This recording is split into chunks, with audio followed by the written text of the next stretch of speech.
బీసీలందరూ కూడా చైతన్యమై మా బీసీ బిడ్డలకి అధికారాన్ని ఇస్తా ఉన్నారు. మనకు కావాల్సింది కూడా ఇదే.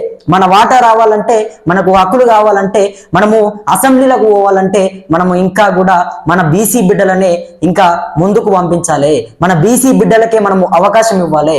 కాబట్టి ఆలోచన చేయండి. ఇంకా చాలా మంది ఉన్నారు, ఇంకా కొందరు ఉన్నారు బీసీలందరూ కూడా ఓట్లు అక్కడే వెళ్ళినా ఇక్కడే వెళ్ళినా కూడా అర్థం కాలేక కొంతమంది పార్టీల వైపు మలుతా ఉన్నారు. కానీ వాళ్ళ పార్టీలను కాదు మనం చూడాల్సింది. మనం చూడాల్సింది మన హక్కులని, మన ఆత్మ గౌరవాన్ని మనం చూడాల్సింది, మనకు రావాల్సినటువంటి వాటాని మనం చూడాల్సింది, మన పిల్లల భవిష్యత్తుని మనం చూడాల్సింది. కాబట్టి దయచేసి బీసీ సోదరులందరూ కూడా, బీసీ బిడ్డలు, బీసీ రైతులు, బీసీ ఉద్యోగులు, బీసీ అందరూ కూడా, ప్రతి ఒక్కరు కూడా, బీసీ యువకులు కూడా రాజకీయాల్లోకి రండి. బీసీ యువకులందరూ కూడా రాజకీయాల్లో ఉండాలి. ఎవరో అగ్రనాయకులు వాళ్ళ దగ్గర ఏదో బీరు బిర్యానీకి ఆశపడి అది దీని ఇది కాదు. బీసీలు రాజకీయాలు చేయాలి.